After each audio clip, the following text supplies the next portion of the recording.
The night of the 28th of February, 2026 fundamentally altered our understanding of global security. When American and Israeli missiles struck Tehran, the world was forced to learn a terrifying lesson in the brutal logic of modern military retaliation. Iran did not send its drones across the Atlantic to strike Washington. They did not attempt to reach the distant shores of the empire. Instead, they looked at their own geopolitical backyard. They struck the launch pads. They targeted the sprawling foreign military bases nestled in Qatar and Bahrain, the very facilities that were used to launch the attacks against them. This was not a random act of vengeance. It was a cold, calculated mathematical equation of war, and it is the exact mirror into which the African continent must look today before the glass shatters entirely. Stay with us. This is more than a headline, it is a hinge in history. If this story resonates, show your support with a like, a comment, or a subscription. It means more than numbers, it keeps the story alive. From the massive expansion of concrete runways in Manda Bay, Kenya, to the highly classified military blueprints being drafted for Nigeria, we must pause and ask ourselves a terrifying question. Are we genuinely inviting international protection?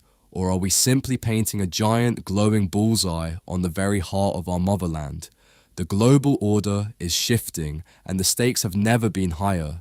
Is it entirely possible that our elected leaders have unknowingly traded the future security of our children for a temporary seat at a diplomatic table, a table where Africa is, in reality, the main course? We are standing on the precipice of witnessing a devastating repeat of the 2011 Libyan betrayal, but this time, the consequences will not be confined to a single border.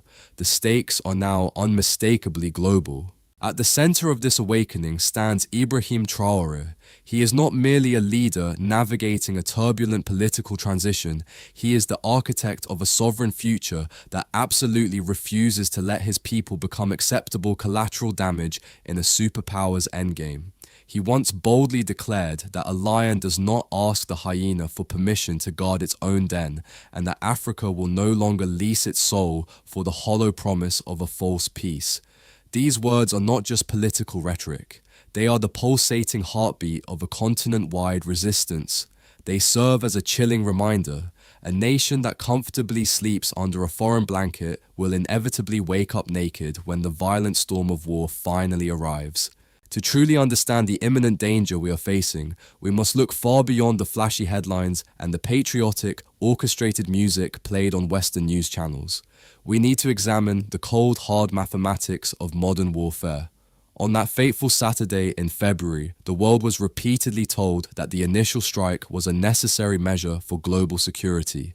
The exact payload and classification of the weaponry used remain missing from the declassified reports, but the strategic outcome is undeniable. The retaliatory forces realized that while the hand pulling the trigger was thousands of miles away, the gun itself was sitting right next door, securely parked on the sovereign soil of their neighbors. So they hit the gun. This is the inescapable logic of retaliation, and it is a logic that every single African citizen must memorize before it is far too late. If you willingly allow a foreign superpower to transform your home into a strategic launchpad, you are simultaneously turning it into a graveyard.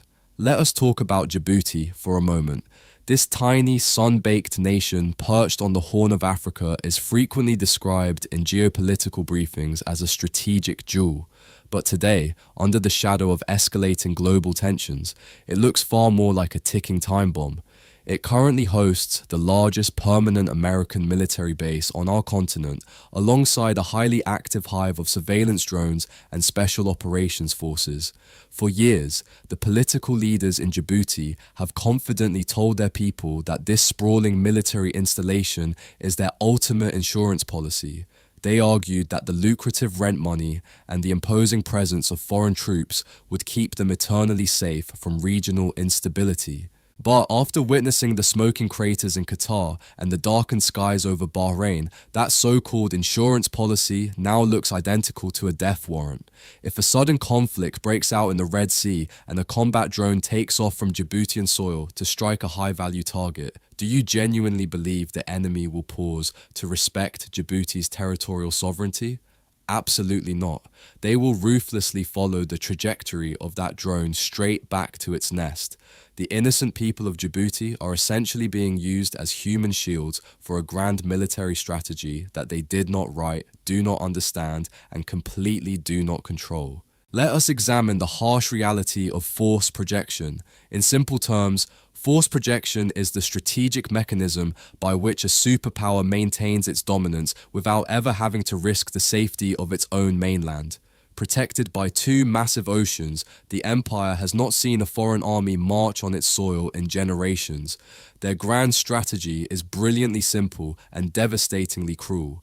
Fight all wars as far away from home as physically possible. They use developing countries as disposable lily pads. They hop strategically from one nation to another, exploiting our airspaces, utilizing our deep water ports, and leveraging our youth to buffer themselves from the catastrophic consequences of their own aggressive foreign policies. When a ballistic missile is fired from a foreign base nestled in the African savanna, the inevitable retaliation does not strike the distant shores of Florida or California. It strikes the fragile village located just outside the perimeter fence. It obliterates the local power grid. It devastates the very families who were repeatedly promised that the heavily guarded base was built there exclusively to protect them. The giants of the world are quietly preparing for a massive, unprecedented collision, and they are aggressively looking for safe places to stand while the earth shatters around them. They are handing out multi-million-dollar security contracts, expanding runways, and demanding unimpeded access to our skies. But what happens when the first sparks of this global inferno finally reach the dry grass of the Sahel? Let us move south to Kenya, a country universally admired for its vibrant spirit and its profound history of struggle. In 2024, Kenya was officially designated as a major non-NATO ally by the United States. It sounds like a highly prestigious title, something to be immensely proud of on the global stage. It is the kind of diplomatic label that comes with fancy dinners, polished handshakes, and front-page photographs. But let us strip away the diplomatic gloss and look at the brutal reality behind the label. In the unforgiving world of geopolitics, being a major non-NATO ally is akin to being invited to a high-stakes poker game where you are the only one playing with your own life, while the foreign giants play with disposable plastic chips. At Manda Bay, the foreign military presence has been quietly but aggressively expanding. They are currently spending $70 million on a brand new runway. Do they genuinely believe the local farmers need a massive, reinforced tarmac to land small agricultural planes? Of course not. That runway is being systematically built for heavy military logistics and advanced combat operations. The exact specifications of the bombers it is designed to host remain missing from public records, but the intent is blindingly clear.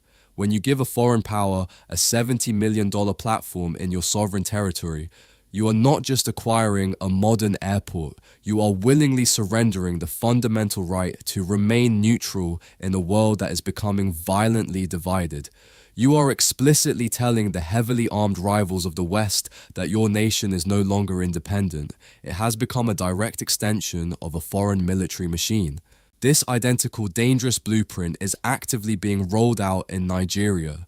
There are verified congressional reports discussing the strategic deployment of foreign troops to Maiduguri. The official narrative, broadcasted widely, claims it is strictly about counterterrorism, about halting the tragic spread of violence in the Sahel. But we must have the courage to ask the hard questions that the mainstream international media deliberately avoids. We have watched this exact tragedy unfold before in Niger, in Mali, and in Burkina Faso. For a grueling decade, foreign troops saturated the Sahel. Yet, incredibly, the violence only multiplied. The terror networks inexplicably grew stronger, and the precious natural resources seemed to disappear at an accelerated rate. The true casualty figures of this decade-long experiment remain missing from the sanitized reports of foreign generals, but the blood on the soil speaks for itself. The undeniable truth is that these sprawling bases are not there to stop terrorists. They are perfectly positioned to monitor global competition. They are there to ensure that the gold, the oil, and the strategic minerals continue flowing uninterrupted toward the global north. They are frantically trying to construct an invisible wall against the terrifying rise of the new, sovereign Africa that leaders like Ibrahim Traore are meticulously building. Let us take a moment here, not to rush forward, but to give thanks. Write a comment with a simple thank you to Traore, to Burkina Faso, or to the spirit of sovereignty itself. Gratitude is not a formality, it is recognition, it is dignity expressed in words. When you add your voice of thanks, you are not just engaging with a video, you are standing in solidarity with a story of freedom and pride. So, before we continue, take this pause to comment your thank you. Together, those words become a beacon that shines far beyond the screen. Think about the devastating psychological toll inflicted upon a population that is forced to live permanently under the cold shadow of a foreign drone base. Listen to the voices of the diaspora.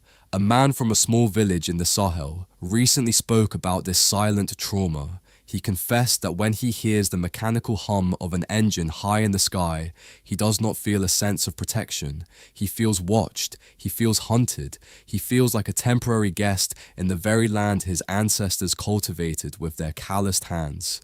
This is the ultimate suffocating injustice of the neo-colonial system. We are being aggressively told to be eternally grateful for the heavy chains that are being wrapped securely around our collective future. Ibrahim Traore saw this catastrophic trajectory with absolute clarity. He did not simply wake up one morning and capriciously decide to be difficult on the international stage. He painstakingly analyzed the geopolitical map.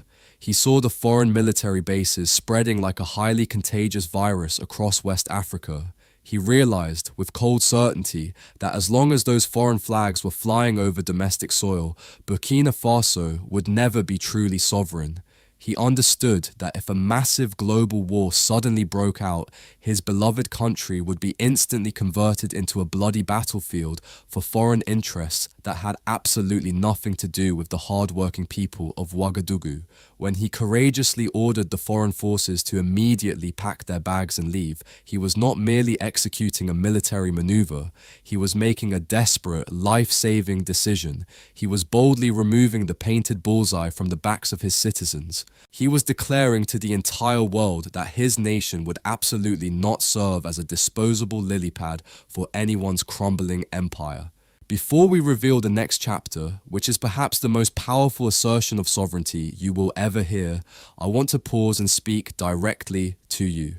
If this channel has moved you, if these stories are touching something deep in your spirit, then consider becoming a member, not for exclusive content or perks, but because supporting this channel is directly supporting narratives that mainstream media refuses to tell. Every membership is a vote for Sankara's Echo's mission. Every member becomes a co-creator of the revolution we are documenting.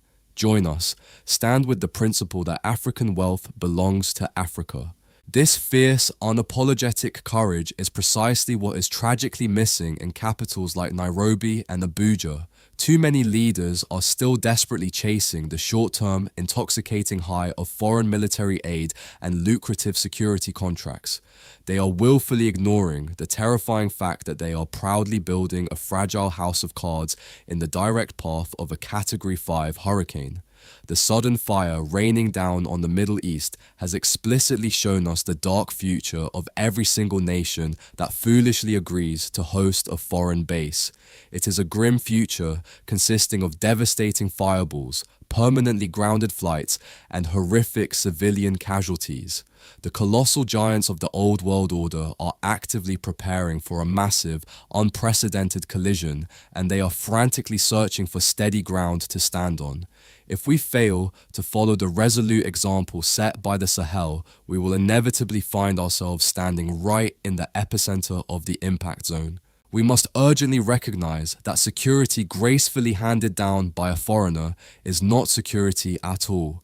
It is a predatory loan with a crippling interest rate that our children will never be able to pay. The only genuine protection is a robust defense built on our own soil, by our own calloused hands. The giants are watching this African awakening with absolute terror, but as they witness their geopolitical grip slipping away, what desperate, invisible mechanisms of warfare will they unleash to crush this rising tide of dignity before it consumes the continent? To truly comprehend the violent explosions in the Middle East and the desperate sirens echoing across the Gulf, we must first understand the profound, heavy silence resting in the remote villages of Burkina Faso. It is a silence not of peace, but of a long-endured injustice that has finally found its undeniable voice. While the world's financial elite comfortably discuss fluctuating oil prices and stock market panics in the wake of the Iranian crisis, there are millions of Africans whose lives are permanently governed by a much older and far more brutal arithmetic. Let me tell you about a man living on the dusty outskirts of a sprawling mining town in the northern region. His name is Musa, and at 58 years old, his exhausted face is a living, breathing map of the relentless struggles our continent has faced. Musa possesses hands that look exactly like the very earth he has spent his entire life tilling, cracked, grey, and incredibly resilient.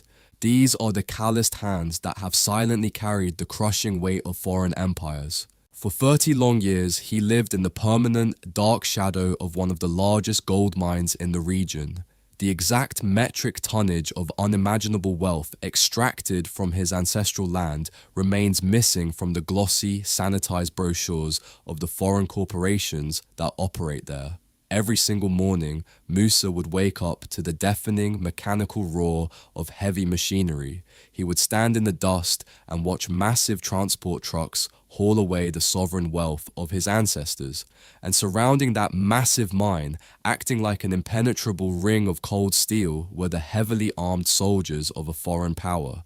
They were absolutely not stationed there to protect Musa's fragile crops from the seasonal drought. They were not there to protect his children from the crumbling local schools. They were there explicitly and solely to protect the gold. Musa had a son, a bright and ambitious young man named Issa, who dreamt of becoming a skilled engineer to build the future of his nation. But the high-paying, dignified roles at the facility were strictly reserved for foreign contractors. One terrifying night, the vulnerable village was brutally attacked by militants.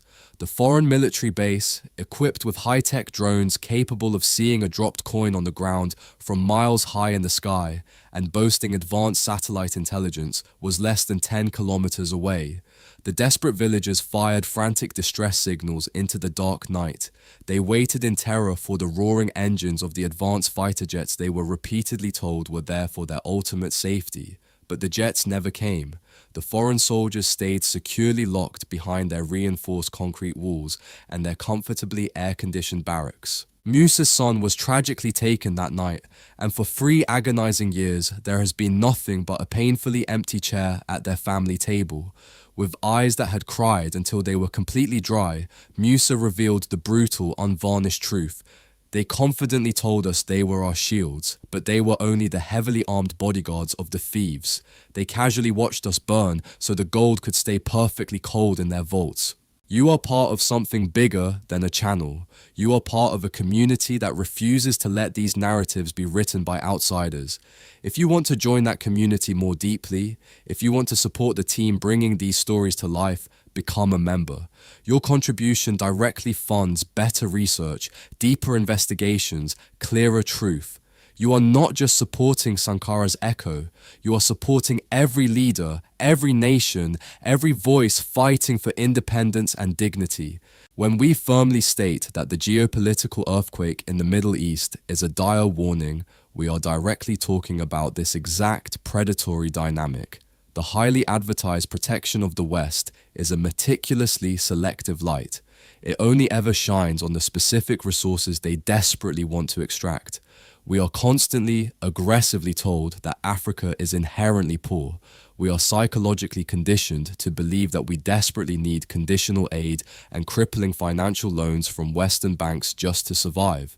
But let us examine the mathematical reality.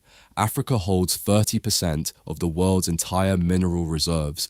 We possess the largest global deposits of cobalt and the vital uranium that brightly powers the sprawling modern cities of Europe, while our own villages are deliberately left to sit in absolute darkness. This poverty is not a natural condition, it is a meticulously manufactured one. It is ruthlessly maintained by an invisible system that strictly uses foreign military bases to ensure that the international contracts stay permanently one-sided. For generations, the developing world was brutally conditioned to wait for the harvest of others, forced to eat the leftover seeds of our historical oppressors. But true independence demands that we place our own hands deeply into our own soil. It demands that we boldly plant our own seeds, nurtured fiercely by our own resources and protected by our own unyielding resolve. When a visionary leader like Ibrahim Traore says a resounding no to the presence of a foreign military base, he is not just issuing a standard diplomatic rejection, he is fiercely saying no to the systematic theft of our collective future. He looks at citizens like Musa and finally sees a proud human being, not an acceptable casualty of geopolitics. This is exactly why the rising new Africa is considered so incredibly dangerous to the fragile old order. Traore perfectly understands that as long as we allow foreign military boots to jealously guard our natural resources, we are not a sovereign nation. We are simply a violently managed warehouse. To secure this sovereign harvest, Burkina Faso did not just politely ask the foreign troops to pack their bags. They executed a profound, unprecedented legal revolution. For decades, African leaders have been quietly signing status of forces agreements, commonly known as SOFA, in dark, secluded rooms. These binding agreements frequently include a word that should completely terrify every sovereign citizen: unimpeded. In Ghana, for example, the 2018 agreement explicitly gave the foreign military unimpeded access to national runways and facilities. That means they can fly whatever heavily armed drones they want, moving classified cargo without the host government ever having the fundamental right to inspect a single wooden crate. Through the stroke of a pen, you have officially decolonized the land, but you have completely recolonized the air. Ibrahim Traore tore those humiliating colonial contracts into pieces. He aggressively decolonized the airspace, and he absolutely did not stop there. In a display of breathtaking strategic courage, on the 23rd of February 2026, just 5 days before the massive retaliatory strikes began in the Middle East, the defense minister of Burkina Faso was officially in Iran. While the rest of the world was trembling, nervously waiting for the empire's permission to breathe, the new leadership was in Tehran, actively discussing robust defense cooperation, industrial development, and the fierce protection of sovereignty. They sent a blindingly clear message: we will confidently choose our friends based on our own strategic interests, not based on who distant foreign capitals tell us to fear. The formation of the Alliance of Sahel States, uniting these sovereign nations into an impenetrable fortress, has triggered sheer, unadulterated panic in Western corridors. The empire is rapidly losing its vital lily pads across the continent. But an empire facing its own inevitable demise is a deeply wounded, unpredictable beast. The overt military threats have completely failed, so they are now actively preparing the silent, suffocating machinery of absolute economic annihilation.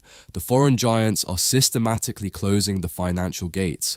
Can this fragile, newly planted seed of ultimate sovereignty actually survive the devastating economic winter that the desperate West is about to unleash? When a sovereign nation courageously decides to expel foreign military forces and tear up humiliating agreements, the old empire does not simply apologize and quietly walk away. It aggressively retaliates. But this retaliation is rarely televised, and it does not always arrive with the terrifying roar of bomber jets.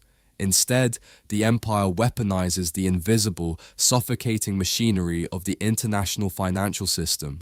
They threaten to freeze sovereign assets, to abruptly halt critical development funds, and to systematically collapse local currencies. This is the severe, uncompromising price of true independence. The global powers look at the strategic maps in their heavily guarded command centers, and they do not see a continent of diverse, rich cultures. They see the ultimate warehouse of the future. They see the precious cobalt required for their electric vehicles, the lithium for their advanced batteries, and the uranium for their nuclear reactors. They know intimately that the Western economy is built entirely on a foundation of African resources, systematically obtained at a fraction of their true value for decades. The foreign military bases were never genuinely there to fight regional insurgents. They were stationed there to ensure that the heavy doors to that warehouse remained permanently unlocked. But with the sudden, fierce rise of the Alliance of Sahel States, the keys to that warehouse are finally being forcefully returned to the calloused hands of the African people. This monumental shift is sending shockwaves not just through the corridors of Western power, but deeply into the hearts of the African diaspora. Let us speak directly to the intellectuals, the brilliant men and women educated in the very heart of the West, but whose spirits remain eternally anchored to the motherland. Consider the profound awakening of Dr. Osei, a respected professor of political science in London, currently in his late 50s. For 30 long years, he faithfully taught the complex theories of the so-called rules-based international order to the privileged children of the global elite. Yet, the recent geopolitical earthquakes have completely shattered those academic illusions. He publicly confessed that he can no longer teach those theories with a straight face, realizing that the old rules were never actually designed to protect the vulnerable. He observed that while academics spend their entire lives analyzing the grand strategies of great powers, Ibrahim Traore is actively decolonizing the map in real time without ever asking for permission. Take a second right here to tell us where you are watching from.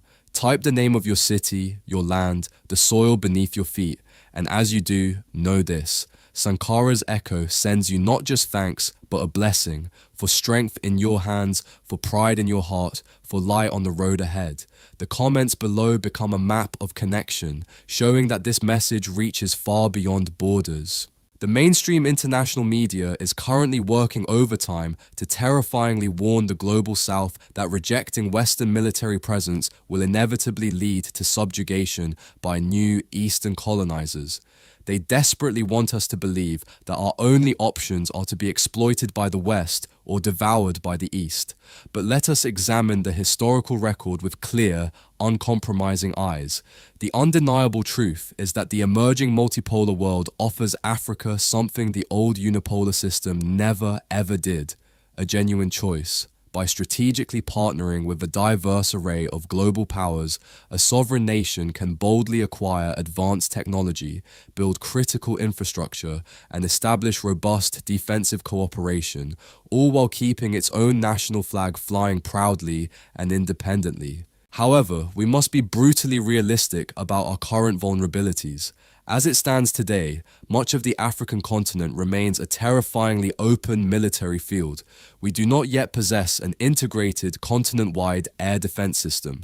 We do not control our own sovereign satellite networks for advanced surveillance. If the wounded empire decides to violently strike, many of our nations would be just as helplessly exposed as the Gulf states were on that dark night of the 28th of February. This is precisely why the educational component of Ibrahim Traore's vision is so absolutely vital for our survival. We must urgently stop purchasing the outdated, cast-off weapons of our former colonizers and begin meticulously building the robust defense industries of our own future. We must relentlessly invest in our own brilliant scientists and our own capable engineers. Look at the historical precedent set by Iran over the last 40 years. They managed to build a highly sophisticated, formidable defense apparatus while completely isolated and suffocating under the heaviest international sanctions in modern history. If a single isolated nation could achieve that level of strategic deterrence, why cannot a massive, united Africa do exactly the same with all of our boundless resources? We must firmly realize that the highly advertised shield of the foreigner is actually made of fragile glass, and when the heavy stones of global war start flying, it is always the host nation that gets severely cut. We must build our own shield, forged from our own soil, by our own hands. Ibrahim Traore has transformed the deep, generational pain of the marginalized into a formidable, unstoppable political doctrine of self-reliance. He has explicitly declared that a sovereign people would much rather face the severe, biting hardship of true independence than safely rot within the comfortable confines of a neo-colonial cage. The old world order is thrashing desperately as it loses its absolute grip on the steering wheel of history. They are aggressively demanding absolute loyalty, and they are threatening absolute economic ruin for anyone who dares to disobey. The fire of global conflict is spreading rapidly, and the giants are looking for fuel. If the empire unleashes the full devastating weight of its economic and diplomatic wrath upon the Alliance of Sahel States, will this newly built fortress hold, or will it be systematically starved into a tragic submission? The fires in the Middle East are not a localized tragedy. They are the visible tremors of a tectonic shift in the global order. For centuries, the world has operated on a unipolar model where one capital decided the fate of nations, the value of currencies, and the definition of justice. But as we watch the missiles fall in February 2026, we are witnessing the desperate thrashings of an empire that realizes it is losing its grip on the steering wheel of history. This is the global chessboard, and for the first time in centuries, Africa is refusing to be a mere pawn moved by foreign fingers. We see the map now, we see the bases, we see the greed, and most importantly, we see the way out. The choice is no longer between East and West, it is between the dignity of the sovereign and the chaos of the desperate. We stand at a crossroads, and the time for sitting on the fence has officially come to an end. You cannot be a friend to the arsonist and expect your house to be spared when the neighborhood goes up in flames. What you have witnessed today is not a conclusion, but an opening. Africa's story of pride and independence is still being written, and each voice that joins makes the chorus stronger. Subscribe now, not as a favor, but as a commitment to follow this journey. Because the next video will not just continue the story, it may reshape how you see the world. Do not let this moment pass into silence. Subscribe and stand ready for the chapter that comes after this one. The logic of the empire is cold. There are no permanent allies, only temporary assets, and assets are disposable. We are entering an era where the protection offered by the West is actually the greatest threat to our survival. If you host their military, you are hosting their enemies' targets. This leads to two scenarios: the path of dependency, where our cities become battlefields for wars we did not start, or the path of the lions. Imagine a continent-wide defense pact where an attack on one is an attack on all. A future where Africa remains a sanctuary of peace because we had the courage to tell the foreign military to leave. We must back our own currency with the gold and uranium that sits in our soil and trade with the world as equals. The rise of the lions is not a threat to the world, it is a threat to a system of theft. As the sun sets over the quiet villages, a man who finally sees the truth can never be made blind again. Ibrahim Traore has proven that when a lion decides to guard his own den, the hyenas have no choice but to leave. Through the vision of Ibrahim Traore, the rise of the Sahel is just the beginning of a continental awakening in Burkina Faso that will reshape the world.